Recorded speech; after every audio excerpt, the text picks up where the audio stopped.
प्रयागराज में हैं और राम बाहुबली दास जी हमारे साथ मौजूद हैं। ये साइकिल हम देख सकते हैं, इसमें कुछ पौधे रखे हुए हैं और पेड़ ना काटे जाएं, पेड़ों की रक्षा की जाए, पौधे लगाए जाएं, ये संदेश लगातार देने की कोशिश है उनकी। तो हम उनकी यात्रा के बारे में जानेंगे कि आखिरकार साइकिल से उन्होंने कहाँ तक की यात्रा करी है और किस तरह का संदेश वो इस अपनी यात्रा के माध्यम से देना चाहेंगे। बाबा जी, ये साइकिल से कैसा क्या भ्रमण है, क्या आपका जो प्रयोजन है इसका? जय सिया राम। ये जन चेतना की यात्रा हो रही है हमारे जीवन की, अपनी भी चेतना और जन चेतना दोनों की यात्रा हो रही है। हमारी इस यात्रा का प्रयोजन जो है, समाज में प्रकृति के प्रति जो लोगों का उदासीनता का स्वभाव है उसको हटा के उदारवादी हों लोग, ये एक छोटा सा प्रयास है मेरे जीवन का। साधु बन के हम लोग परमारथ की कोई ऐसी मतलब अवस्था में जाना चाहते हैं जिससे संसार का कोई कल्याण हो सके। तो ठीक ठीक कल्याण की अवस्था जो है हम अपने अपने विचारों में आती है। कोई संत कथा के माध्यम से करते हैं, कोई संत जो है कई अलग अलग क्षेत्रों में किसी तरह की सेवा को लेके करते हैं। तो अपने राम जी ने ये सेवा जो है धरती माता के नाम से कर रखी है। हम पूरे धरती को सारी भूमि गोपाल की मान के और वसुधैव कुटुंबकम का मंत्र हमने लिया था। किसी जमाने में जब गुरु जी दीक्षा दिए तो उन्होंने नाक नासिका के अंदर में गौमूत्र का वो रूप बताते हुए बताया कि ये सारी भूमि जब तुम संन्यास दीक्षा ले रहे हो तो तुम किसी एक आश्रम के अब नहीं रह गए, तुम किसी एक घर के नहीं रह गए, तो तुम अब इस अवस्था को समझ लो कि विश्व ही तुम्हारा घर। तो जब सारा विश्व ही अपना घर है तो कहीं एक जगह पेड़ लगाने से क्या होगा कि एक आश्रम की समृद्धि करने से अच्छा है कि भारत के सारे क्षेत्रों में जाके लोगों की मानसिक समृद्धि की जाए। तो ये हमने इसका प्रयोजन भी देखा कि जो हमारे देश काल के जो पुराने साधु संत थे, जिन्होंने चोले को लिया है, जिन्होंने कपड़े को पहना है, जिसको आप देख के कह सकते हैं कि ये संत समाज में इंटर कर गए, तो वो संतों ने ना विवेकानंद जी, आदि गुरु शंकराचार्य, गुरु नानक जैसे बड़े बड़े दार्शनिक जो हुए, वो अपने जीवन काल की यात्राओं से ही समग्र भारत की यात्रा हो चाहे कहीं भी पहुंचे वो, तो यात्रा के माध्यम से जन चेतना कर रहे थे।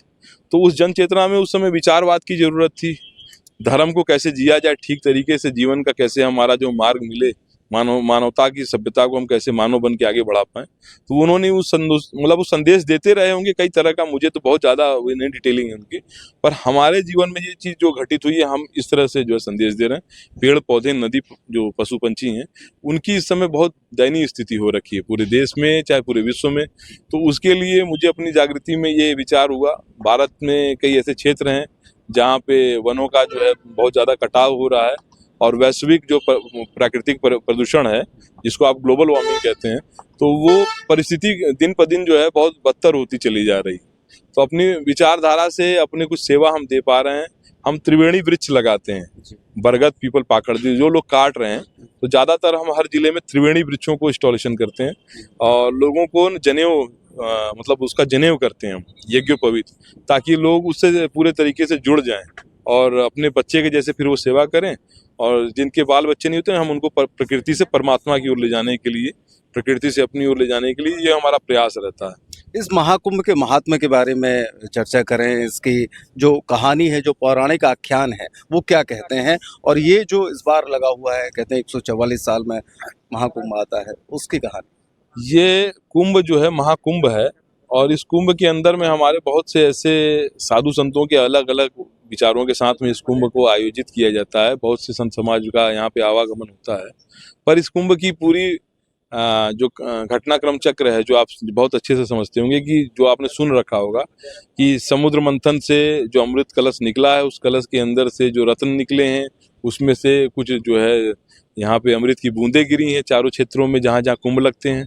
तो उसमें से प्रयागराज का जो महाकुंभ का इस सत्र चल रहा है, इस कुंभ की इसमें आयोजन जो इस क्षेत्र में हो रहा है, प्रयागराज का कुंभ सबसे अच्छा कुंभ कहा जाता है।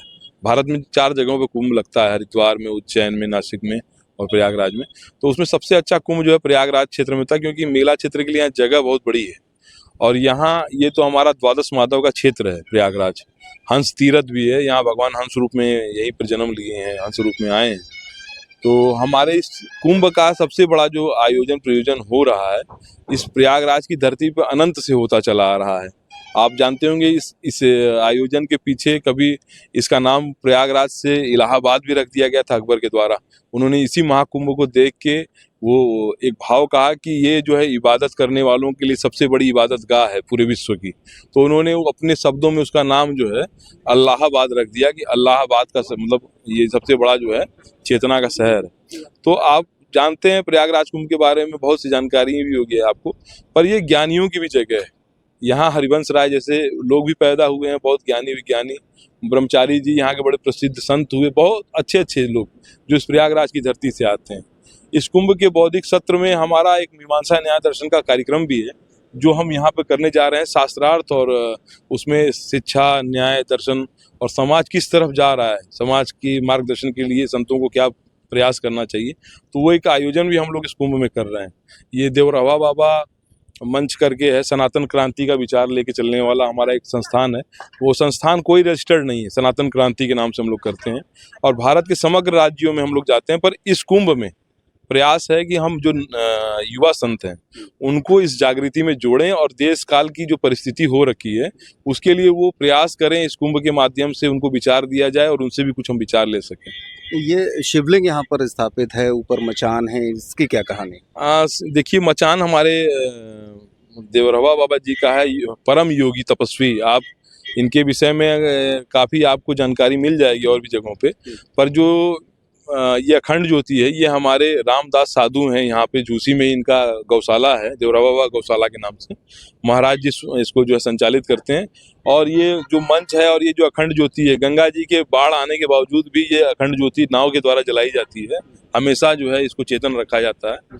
और ये जो शिवलिंग आपने देखा, ये शिवलिंग इस साल जो है श्रीखंड महादेव के लिए जा रहा है। यहाँ से उद्घोषित कर दिया गया है श्रीखंड महादेव क्षेत्र में कोई शिवाला नहीं है। तो हमारे रामदास बाबा जी हर साल प्रयास करते हैं। पिछले वर्ष हम लोगों ने किन्नर कैलाश में, किन्नौर जो क्षेत्र पड़ता है हिमाचल का, वहाँ पे कोई शिवलिंग नहीं था, उस क्षेत्र में कोई शिवाला नहीं था। तो पिछले साल हम लोगों ने वहाँ पर वो प्रयास करके वहाँ स्थापना की थी, प्राण प्रतिष्ठा की थी।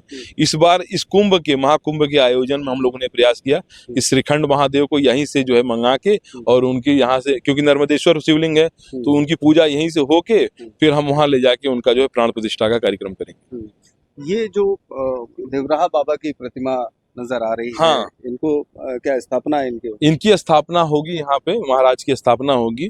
महाराज जी की पुरानी कुछ छवि चित्रण हमारे पास थे, वो यहाँ रखे हुए थे। तो वो कभी क्या हुआ कि गंगा जी की धाराओं से जो है ना, वो बार बार जो है वो उसमें जो है वो नमी आने से थोड़े से खराब से हो गए थे। तो इस बार ये देवरहा बाबा की मूर्ति आई है और हमारे इस खालसे की सबसे अच्छी, अगर आप कोई बात समझना चाहें तो प्रतिवर्ष माघ मेले में हमारा खालसा, और ये अस्थायी क्षेत्र है गंगा जी के ऊपर में, ये जो जहाँ कुंभ लगा हुआ है, तो इसके बाद से फिर हमारा ही क्षेत्र बचेगा आपको इस कुंभ में देखने के लिए। ये पूरे साल भर निरंतर जो है यहाँ पर सेवा पूजा चलती रहती है। नाव के द्वारा अखंड ज्योत चलाने के लिए हम लोग आते रहते हैं।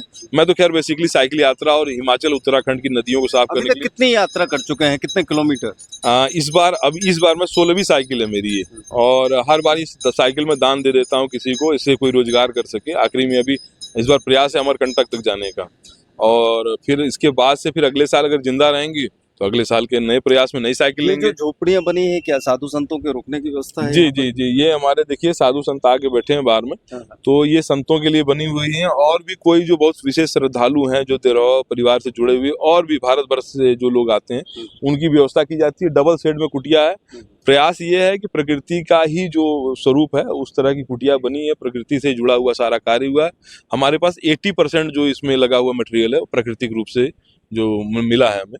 बाकी जो है 20% तो आप जान ही रहे हैं, आधुनिकता का समय है तो कुछ आर्टिफिशियल भी हमने प्रयोग किए हुए हैं जहाँ था। अभी आप चर्चा कर रहे थे कि प्रकृति को बचाने का संदेश इस महाकुंभ में भी दिया जा रहा है, लेकिन इसके बावजूद जितना ये सब इंतजामात किए गए हैं, उसके बाद जो परिणाम होंगे उसको लेकर एक शंका व्यक्त कर रहे थे। मेरी आत्मिक चिंतन बहुत है, पर मेरे गुरुजी ने कहा कि जो है ये परमात्मा ही चला रहा है, परमात्मा ही मनुष्यों को उस बौद्धिक स्तर पर ले जा रहा है। तो वो अब बोले कि ज्यादा चिंतन मत करो, जो तुम्हारे बस में है, जितना तुम्हारी क्षमता है। तो मेरी क्षमता के हिसाब से मैंने भारत की कम से कम 200 जिलों तक पहुंचने का प्रयास किया। 150 तो मैं कर चुका था।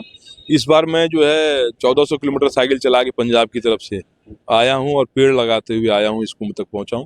फिर यहाँ से कुंभ के प्रत्येक स्नान पे मेरा वृक्षों को बांटने का और लोगों को संकल्प कराने का प्रयास है कि हर स्नान के दिन हम लोगों को जागरूक कर सकें एनवायरनमेंट के लिए। हालांकि इस बार का जो कुंभ है, मैं देख रहा हूं कि हमारे देश में जो लिटरेसी रेट है, पढ़े लिखे लोगों की संख्या बहुत अच्छी होती जा रही है। तो कुंभ का आयोजन भी मटेरियलिस्टिक कुछ ज़्यादा हुआ है। पहले जो है ज़्यादा प्राकृतिक लगता था कुंभ, और अब थोड़ा सा जो है बनावटीपन की जो चीज़ों से हमारा प्रयोग हो रहा है, तो उनको भाई डिसमेंटल करना और डिस्ट्रॉय करने का मतलब है कि नेचर को तो उसके लोड लेने ही पड़ेंगे, उसके ऊपर नेचर के ऊपर भार तो पड़ेगा ही। फिर भी गवर्नमेंट का भी मैंने देखा अच्छा प्रयास है इस बार कुंभ को लेके कि काफ़ी मतलब ना गवर्नमेंट ने प्रयास किया है कि हम जो भी वेस्ट मैनेजमेंट को अच्छा से अच्छा स्वरूप दे सकें। तो मैं बहुत साधुवाद करता हूं जो हमारे इस समय जो तत्काल के मुख्यमंत्री हैं और बाकी जो हमारी यहाँ की मेला चलाने वाली समिति और जो हमारे यहाँ के सेक्टर मजिस्ट्रेट है, काफ़ी अच्छा कार्य उन लोगों ने उत्साह से किया है। सभी काम मैं करता हूँ, साधुवाद करता हूँ।